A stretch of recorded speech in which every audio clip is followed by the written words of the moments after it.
Welcome guys, and in this video I'm going to show you how you can use mini fridge in Rust.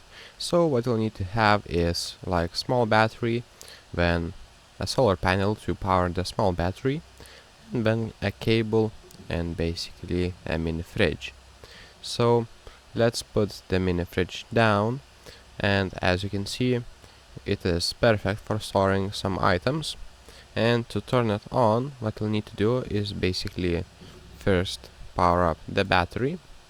So I will do like this, and then take the power output and go around the fridge, and you can just power in, and you will hear that it works. So you can check it out and you will be ready to use the mini fridge. So if this video was helpful, please make sure to subscribe to Guide to Everything, comment down below for the algorithm, and see you in the next one.